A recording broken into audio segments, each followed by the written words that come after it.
సాయేశ్వరాయ విద్మహే సత్యదేవాయ ధీమహి తన్నో సర్వప్రచోదయాత్. ఓం అగజానన పద్మార్కం గజాననమహర్నిశమనేకదంతం భక్తానాం ఏకదంతముపాస్మహే. సరస్వతీ నమస్తుభ్యం వరదే కామరూపిణీ విద్యారంభం కరిష్యామి సిద్ధిర్భవతు మే సాం. గురుబ్రహ్మ గురుర్విష్ణు గురుర్దేవో మహేశ్వరః గురు సాక్షాత్ బ్రహ్మ తస్మై శ్రీ గురువే నమః. సాయిరామ్. సాయిరామ్. జ్ఞాన విజ్ఞాన యోగంలో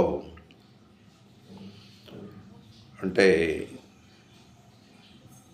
19, 18, 19 నేను మొన్న చెప్పాను. ఈరోజు నెక్స్ట్ శ్లోకాన్ని మనం చెప్పుకుందాం. రోజుకి 2 శ్లోకాలు చెప్పుకున్నా అది చెప్పడానికి మనం ఆ భక్తి ఆశీస్సులతో దీన్ని మెల్లగా నడపడం జరుగుతుంది. ఎవరికైతే శ్రద్ధ ఉంటుందో, ఎవరైతే దీని మీద నేర్చుకోవాలి, తెలుసుకోవాలి, నేనెవరు, నేను ఎక్కడి నుంచి వచ్చాను, మళ్ళీ నేను ఎక్కడికి వెళ్తాను, నేను ఈ బాడీని తీసుకోవడానికి కారణం ఏంటి అన్న భావన ఎవరైతే ఉంటుందో వాళ్ళు తప్పక దీన్ని అనుగ్రహిస్తారు. కేవలం మనం ఏం చేస్తున్నాము అన్నది ఒకసారి ఆలోచించుకుంటే, అంటే ఇదంతా చీకటి, నథింగ్. ఏదో మనం సాధించేస్తాము, ఇది చేద్దాము, అది చేద్దాము అని భావన మాత్రం లోపల అల్లాడుతూనే ఉంటుంది. చింతన విపరీతమైనది, సంతృప్తి అన్నది లేదు. ఇలాంటి జీవన స్థితిలో అంటే ఎక్కడ ఉంది ఆనందం? మనిషికి కావాల్సింది ఆనందం గురించే పరిగెడుతూ ఉంటాడు. ఆ ఆనందం గురించే ప్రాకులాడుతాడు. కానీ అసలైన ఆనందాన్ని పట్టుకోలేకపోతున్నాడు. ఆ ఆనందం పట్టుకుంటే ఇంకా దేని మీద వాడి కోరికలు ఉండవు. కానీ ఈ కోరికలకి ఏం చేస్తున్నాడు అంటే, ఏదో ఒక విధంగా భోగాల గురించి పరిగెడుతూ ఉన్నాడు. భోగాల్లో ఉంటే, ఆ భోగాలు ఉంటే నాకు సరిపడుతుంది, దాంట్లో ఆనందం ఉంది అన్న భావనతో భోగాలతో పరిగెడుతూ ఉంటాడు. కానీ అది కాదు. అసలు అయిన విషయం తెలుసుకుంటే మీరు ఆ భోగాల గురించి పరిగెట్టరు. ఇంకా అసంతృప్తి అన్నది లోపల చేరదు. ఇక మనసులో ఏంటంటే ఇదంతా ఉట్టిదే, ఇదంతా మాయా ప్రపంచం, మనం చూస్తున్న వస్తువులు ఏవి కూడా మనం కాదు, అవి కూడా శాశ్వతం కాదు, అవి కూడా ఈరోజు ఉంటుంది, రేపు పోతుంది. ఆ తర్వాత ఆస్తులు కానీ అకౌంట్స్ కానీ ఇవేవి మన రావు. కేవలం ఈ జన్మ అంటే మళ్ళీ జన్మ దొరుకుతుందో లేదో మనకు తెలియదు. కానీ ఈ జన్మలో ఏంటి నేర్చుకున్నాము, ఏంటి మనం జ్ఞానాన్ని పెంచుకున్నాము అన్నదే మనకు కావాలి. అన్నిటికన్నా ముఖ్యమైనది జ్ఞానం, అంటే భగవంతు తత్వం తెలుసుకోవడం అనేసి మనం ఈ ఒక్కొక్క శ్లోకంలో దీన్ని మనం ముందుకి నడిపిస్తూ ఉన్నాం. మొన్న 19వ శ్లోకం చెప్పాను. ఏంటది 19వ శ్లోకం? బహునాం జన్మనాం అంతే జ్ఞానవాన్ మాం ప్రవజ్యతే వాసుదేవా సర్వమితం మహాత్మా సుదర్ల్వా. వాసుదేవ సుదుర్లభ అన్నాడు. దుర్లభ అంటే ఆడు అలాంటిది వాసుదేవుడు దొరకడం చాలా కష్టం. అంటే ఇలాంటి మనుషులు ఎలాంటి మనుషులు కావాలి, ఎలాంటి మనిషి అయితే దానికి రీచ్ అవ్వగలడు, అది ఈ శ్లోకంలో చెప్తున్నాడు. ఎలాంటి మనసు ఉండాలి, ఆడి తత్వం ఎలా ఉండాలి, ఆ తత్వం గలవారే దానికి వెళ్ళగలరు. కానీ ఆ తత్వాన్ని అర్థం చేసుకున్న వాళ్ళు చాలా తక్కువ, సుదుర్లభ అంటున్నాడు. అంటే వాళ్ళలో చాలా తక్కువ మందే ఉన్నారు. కోట్లో ఒకరు ఉండడం కూడా కష్టమే. ఈ రోజుల్లో 10 కోట్ల మందిలో ఒకటి ఉంటాడేమో, అలా ఉంటుందన్నమాట. లేరని కాదు, చాలా భక్తులు ఉన్నారు, మహానుభావులు ఉన్నారు. కానీ మనసును ఎలా చేసుకోవాలి, ఎలా కంట్రోల్ చేసుకోవాలి, ఈ కోరికలను ఎలా దూరం చేసుకోవాలి అన్న భావన మీలో రావాలి. మనకి సంతృప్తి అనేది ఎలా జరుగుతుంది, తృప్తి అనేది ఎలా పొందగలం అన్నది మనకు చాలా ఇంపార్టెంట్ అయింది. అది ఇక్కడ బహునాం జన్మనామంతే జ్ఞానం మాం ప్రపంచతే అన్నాడు. అనేక జన్మలు ఈ జ్ఞానం కావాలి అంటే మామూలుగా ఇలా దొరికిపోదు. మనం కాయగూరలు గురించి మార్కెట్కి వెళ్ళి కాయగూరలు కొన్నట్టు కాదు ఇది. దీనికి చాలా సాధన చెయ్యాలి. ఎంతో సాధన చేస్తే కానీ మనం దానికి రీచ్ అవ్వలేము. ఈ సాధన అన్నది మనసుని కంట్రోల్ చేసుకోవాలి, బుద్ధిని మనం కంట్రోల్ చేసుకోవాలి. అనేక విధాలుగా మన ఆలోచనలు కళ్ళు మూస్తే చాలు విపరీతమైన ఆలోచనలతో మనం పరిగెడుతూ ఉన్నాం. ఈ ఆలోచనలు ఎలా వస్తాయి, ఎలా పోతాయి అన్నది కావాలి. అది మామూలు విషయం కాదు. అయితే ఇందులో భగవంతుడు ఏంటంటున్నాడంటే బహునాం జన్మనామంతే. అది తర్వాత ఏంటి మంది అంటే పిదప. బహునాం అంటే ఎన్నో జన్మలు ఎత్తుకున్న తర్వాత. మామూలుగా ఎత్తితే మళ్ళీ నీ కర్మ మళ్ళీ వేరేగా చేస్తే నువ్వు అసలు జన్మ ఎత్తావు. అంటే దానికి ట్రై చేసుకుంటున్నాడు వాడు. అంటే ఆ తత్వాన్ని అర్థం చేసుకోవడానికి ఈ జన్మలో కొంత, మళ్ళీ నెక్స్ట్ జన్మకి ఎత్తాడు, అది ఫార్వర్డ్ అవుతుంటుంది. మళ్ళీ నెక్స్ట్ జన్మలో మళ్ళీ నువ్వు భగవంతుని నామస్మరణతో ఉన్నాడు. అయితే ఈసారి ఈ జన్మలో ఎవరైతే ఆ తత్వాన్ని అర్థం చేసుకుంటూ ఆ భగవంతుని తత్వాన్ని గురించి ఎవరైతే పాటుపడతారో, ఎవరైతే అర్థం చేసుకుంటారో, ఎవరైతే సాధన చేస్తారో వాళ్ళు ఈ ఒక జన్మలో అంత వేగం భగవంతుడు మీకు దొరకడు. మళ్ళీ నెక్స్ట్ జన్మ. అంతకుముందు నేను ఎన్నో కథలు చెప్పాను. ఆ కథలు మామూలుగా ఉండవు. అంటే మళ్ళీ నేను రిపీట్ చేస్తే మనకు టైం చాలదు. ఏంటంటే ఆ కథలు రిపీట్ అంటే ఈ జన్మ తర్వాత నెక్స్ట్ జన్మ, నెక్స్ట్ జన్మ తర్వాత నెక్స్ట్ జన్మ, అంటే ఆ భగవంతుడిని అర్థం చేసుకోవాలి.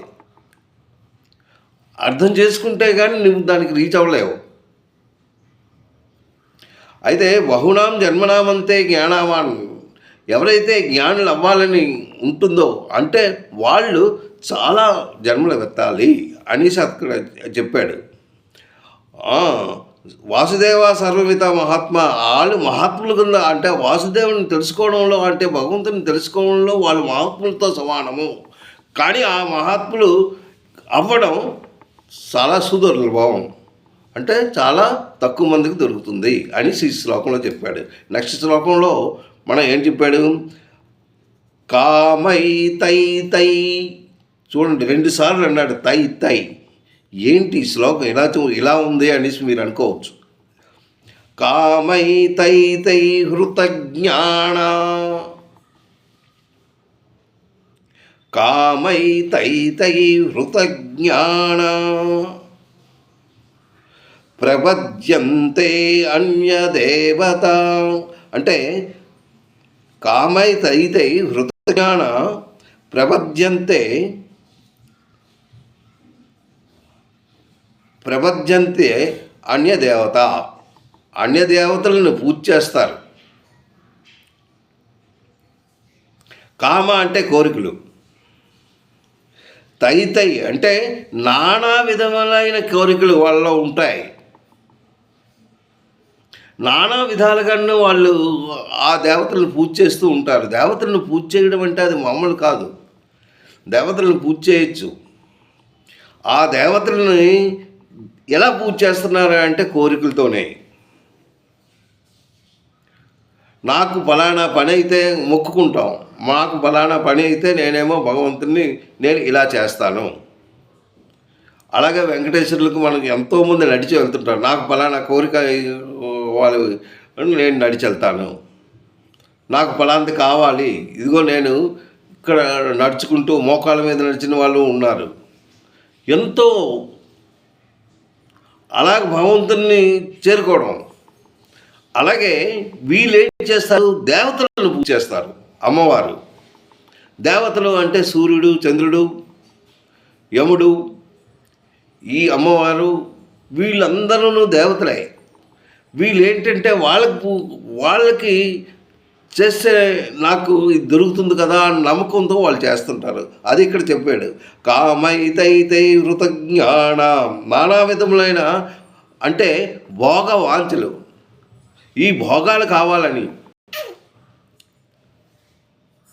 అది పూజ చేస్తూ ఉంటారు.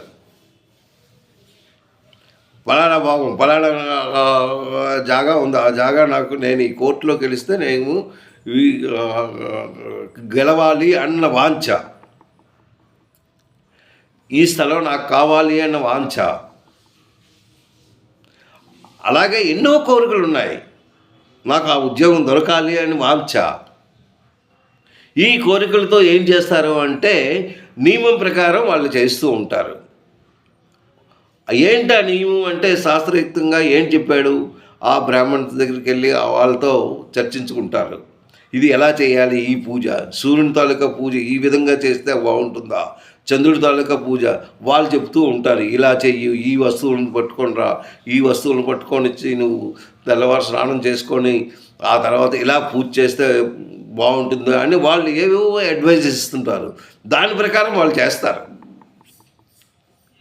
అవి ఎలా చేస్తారు అంటే ఏంటి, వాళ్ళ భోగమే మైండ్లో ఉంది అంటే అది కావాలి అని, అందు గురించి భక్తిగా చేస్తారు, చాలా శ్రద్ధగా చేస్తారు.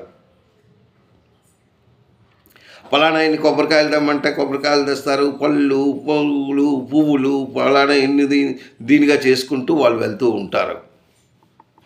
అదే ఇక్కడ చెప్పాడనమాట. కామైతైతై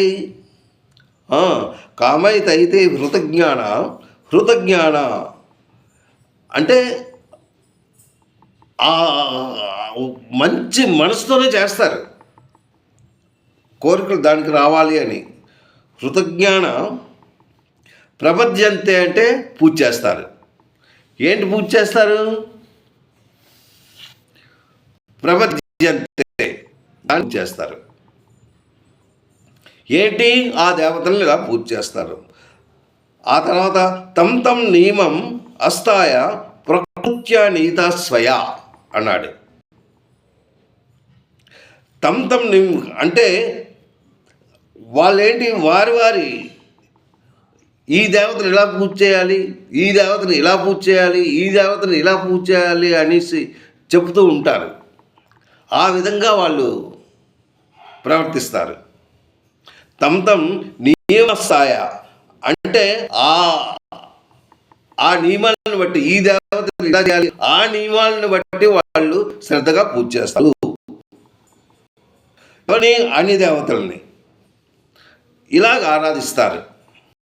నానా విధముల దేనికి ఇలాగ ఆరాధిస్తారు, నానా విధములైన వాంఛలతో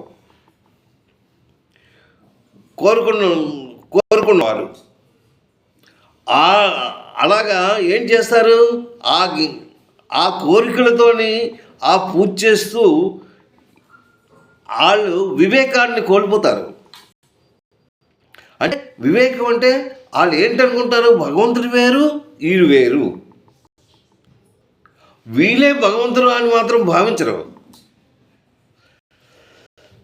వాళ్ళ తాలూకా మనసు ఎలా ఉంటుంది అంటే, ఆ కోరిక నాకు కావాలి అన్న భావనతోనే వాళ్ళు చేస్తారు. అది వాళ్ళకి అక్కడ ఉన్నది. అందు గురించి వివేకాన్ని కోల్పోయి డౌన్ గ్రేడ్లోకి వెళ్తారు. జ్ఞానాన్ని హరింపజేస్తారు. వారు స్వభావాన్ని అంటే ఏంటి, ఎలా చేస్తారు, వాళ్ళ తాలూకా స్వభావం ఏంటి, అది ఫలాన్ని నాకు కావాలి, దానికి అనుగుణంగా ఆ నియమాలను బట్టి ఇతర దేవతల్ని వాళ్ళు పూజ చేస్తారు. ఆ దేవతలు అంటే ఫలానా వాళ్ళని తెలుసుకుంటారనమాట. వాళ్ళు అందరి కోరికలు ఒక్క రీతిగా ఉండవు. ఒక్కొక్కరు ఒక్కొక్క కోరిక ఉంటుంది. అందరిది ఒకటే కోరిక, మనిషిది ఒక్కొక్క కోరిక ఉంటుంది. ఆ కోరికల ప్రకారం చేస్తారు. అలా చేస్తూ ఆ దేవతలను పూజ చేస్తూ వాళ్ళు కూడా దాన్ని జయిస్తారు. దాన్ని కూడాను వాళ్ళు నియమం ప్రకారం చేస్తూ వాళ్ళు దాన్ని కూడాను గట్టెక్కిస్తారు. అది ఎవరు చేస్తారు ఏంటి అది చెప్పారు. అదే ఈ తై అంటే ఒక్కొక్కరు ఒక్కొక్క విధంగా, అందుకే తై అన్నాడు ఆ శ్లోకంలో.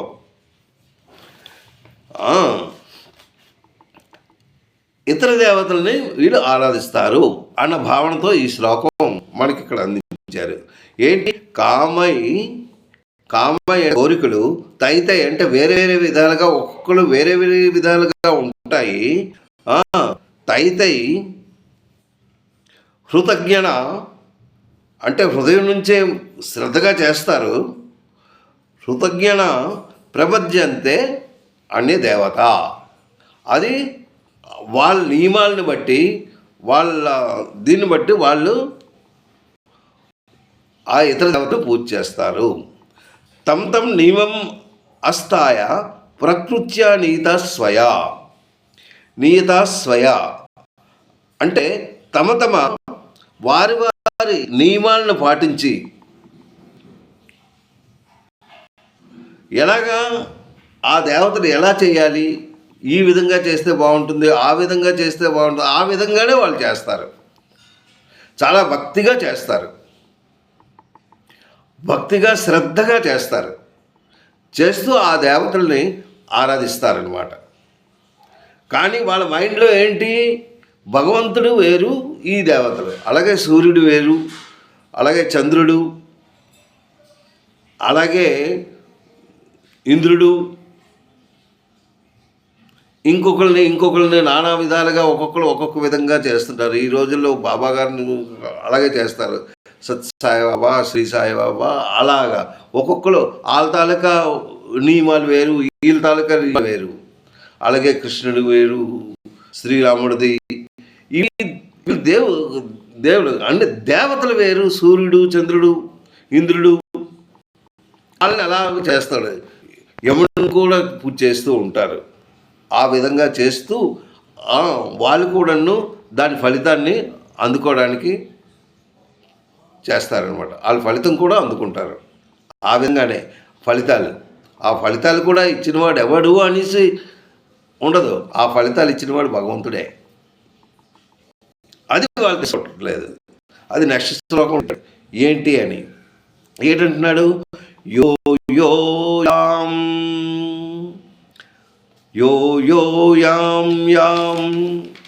చూడండి, యాం తమం భక్త, యాం యాం తమం భక్త శ్రద్ధయా అచ్యుతం ఇచ్చతి తస్య అచాలాం శ్రద్ధాం తం ఏవా నిదదామిహం అహం. ఇక్కడ యం ఎందుకు అలా చెప్పాడు? అంటే ఆ దేవతలు వేరువేరుగా ఉన్నారు కదా. సూర్యుడు వేరు, చంద్రుడు వేరు, ఆయా దేవతలు వేరువేరుగా. అంటే ఆ సూర్యుడిని కూడా అలాగే పూజ చేస్తారు, అలాగే చంద్రుడితో సాయంత్రం పూజ చేస్తూ ఉంటారు. ఆ స్వరూపాలని మనసులో ఉంచుకుంటూ భగవద్ధ్యానంలో చాలా శ్రద్ధతో పూజిస్తారనమాట. అందుకే అక్కడ ఎం భక్త అంటే ఏ అంటే సూర్యుడి తాలూకా చింతన, ఆ సూర్యుడిని తలుచుకుంటారు. చంద్రుడు అంటే చంద్రుడిని తలుచుకుంటాడు, ఇంద్రుడు అంటే ఇంద్రుడిని తలుచుకుంటాడు దేవతలు. ఈ దేవతని మనం పూజ చేస్తే ఈ ఫలాన్ని మనకు దొరుకుతుంది, ఈ ఫలం మనకి చేరువవుతుంది. ఆ తర్వాత ఆ కోరికలు కూడా అలాగే ఉంటాయి. ఆ కోరికల ప్రకారం ఆయా దేవతలను పూజ చేస్తారు. అది ఇక్కడ ఆయా భక్తిని శ్రద్ధను ఆ దేవతను గూర్చి స్థిరమైన దానిగా నేను చేదును. అంటే ఇక్కడ చూడండి, భక్తి శ్రద్ధలతో గురించి ఎవరైతే భక్తి శ్రద్ధలతో ఆయా దేవతలను పూజ చేస్తారో ఆ భక్తునికి ఆ దేవత యందే భక్తి శ్రద్ధలు, ఆ దేవత మీద భక్తిగా పూజ చేస్తున్నాడు. ఏంటి నియమం ప్రకారం చేస్తున్నాడు, ఆ కర్మానుసారం చేస్తున్నాడు, చాలా శ్రద్ధగా చేస్తూ ఉన్నాడు. చేస్తూ ఆ పూజలకి ఏంటేంటి కావాలి అనేది అన్నీ అమర్చుకుంటాడు. ఫలాంటి చదవాలి, ఈ సూర్యదండకం చదువుకోవాలి, ఈ సూర్యాష్టం చదువుకోవాలి, అష్టోత్తరాలు చదువుకోవాలి అని అష్టోత్తరాలు చదువుతుంటాడు, ఈ సూర్య స్తోత్రాలు చదువుతుంటాడు. ఆ తర్వాత వేదాలు చెప్తాడు. ఇవన్నీ సూర్యుని గురించి అంటే సూర్యుని గురించి సూర్యునిగా చెప్తాడు. అలాగే చంద్రుడి అంటే చంద్రుడిది చెప్తాడు, అలాగే ఇంద్రుడిది అంటే ఇంద్రుడిది అంటాడు. అలాగే అమ్మవారిని పూజ చేస్తారు. ఇవన్నీ వేరువేరుగా ఉంటాయి. వాళ్ళు ఏమనుకుంటారు అంటే ఇదంతా వేరువేరు, నాకు సూర్యుడిచ్చాడు అనుకుంటారు.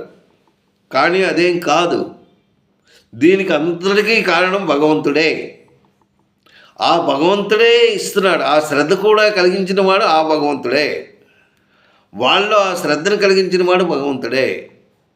వాళ్ళు ఆ భక్తిని కలిగించి అవి చేయిస్తున్నారే, ఆ భక్తి దాయకంగా చేసినప్పుడు అది భగవంతునికే చేరుతాయి. అంటే వీళ్ళ ద్వారా భగవంతునికి చేరుతాయి. భగవంతుడు అన్నవాడు ఒక్కడే. వాళ్ళే ఆయన సృష్టించినవే ఇవన్నీ.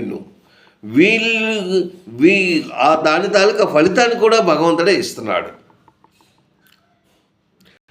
ఆ వివేకాన్ని పోతుంది, కానీ ఆ వివేకం తెలుసుకున్న వాళ్ళు చాలా తక్కువ మంది ఉంటున్నారు.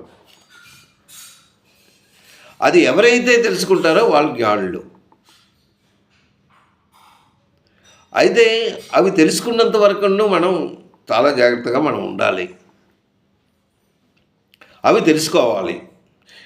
యం యం యం యం యహ్ యహ్ యహ్ యహ్ యం యం తనుం భక్త శ్రద్ధయా అర్చితం ఇచ్చతి. వాళ్ళు ఏదైతే ఇష్టపడతారో, ఏ దేవతను పూజ చేయాలని ఇష్టపడతారో వాళ్ళని చక్కగా అంటే భక్తి శ్రద్ధలతో చాలా చక్కగా పూజిస్తారు అనేసి అంటున్నాడు. అందుకే ఇది అలా చెప్పాడనమాట. ఆ ఎం అంటే ఎవరెవరు ఏ విధంగా పూజ చేయాలి అనేసి వాళ్ళ తాలూకా భావన. వీళ్ళు దేనికి ఈ దేవతలను పూజ చేస్తున్నారు? వాళ్ళలో ఉన్న ఆలోచన ఏంటి? ఫలానా కోరిక. ఆ కోరిక ప్రకారం వాళ్ళు ఆ భగవంతుడిని, ఆ దేవతలను పూజ చేస్తూ దానికి రీచ్ అవుతున్నారు. ఎందుకు? అక్కడ భక్తి అన్నది ఇంపార్టెంట్. ఎవరు చేస్తున్నావు అన్నది ఇంపార్టెంట్ కాదు. ఎంత చక్కగా చేస్తున్నావు, ఎంత చక్కగా పూజ చేస్తున్నావు అన్నదే ఇంపార్టెంట్. ఆ భక్తిగా వాడు చేస్తున్నాడా లేదా? ఆ భక్తిగా ఎప్పుడైతే నువ్వు భక్తిగా చేసావో దాని తాలూకా ఫలితం compulsory you will get it. కానీ ఏమి లేకుండా ఏదో ఆలోచనతో నాకు ఫలానది కావాలి, ఈ కోరిక అయిపోతుంది, ఆ కోరిక అయిపోతుంది, ఈ కోరికలతో నువ్వు పూజ చేసి మనసు ఇంకో దగ్గర పెట్టుకొని బాగుంది నాకు ఇచ్చింది అని పూజ చేసిందో ఆ పూజకి ఫలితం ఉండదు. పూజా ఫలితం కావాలంటే నువ్వు శ్రద్ధగా చెయ్యాలి, శ్రద్ధగా నువ్వు మాట్లాడాలి, అంటే శ్రద్ధగా ఉండాలి. ఆ దేవతలను కూడా చక్కగా పూజ చేయాలి. ఆ దేవతలను నువ్వు పూజ చేసినప్పుడు దాని ఫలితం ఎవరు అందిస్తారు అంటే భగవంతుడే. నువ్వు భక్తిగా చేసినట్టయితే తప్పగా నీకు దొరుకుతుంది. నువ్వు ఇంకొక ఆలోచనతో చేసినట్టయితే నీకు ఎప్పుడు దగ్గరికి రానివ్వడు అనేసి ఈ శ్లోకం మనకు అందించారనమాట. యం యం యహ యహ యం యం తమం వక్తు శ్రద్ధయా అర్చితం ఇచ్చతి తస్య తస్యాచాలం శ్రద్ధాం తం ఏవ విదిదాంహం. చూడండి, తస్య తస్య అంటే తస్య తస్య రెండుసార్లు చెప్పాడు. ఆయా భక్తులు, భక్తి అన్నది అంటే ఒక దేవత కదా, భక్తులు చాలామంది ఉన్నారు, తయాతయా బహువచనం అన్నమాట. ఆయా భక్తులు ఆయా భక్తిని శ్రద్ధతో చేసినట్టయితే నీకు ఫలితం దొరుకుతుంది అని ఇక్కడ మనకి ఈ శ్లోకాన్ని అందించారు. సాయిరామ్. అంటే 20-21 శ్లోకం ఈరోజు మనం నేర్చుకున్నాము. రేపు మళ్ళీ మనం 22-23కి వెళ్దాం. తప్పులుంటే క్షమించండి. సాయిరామ్.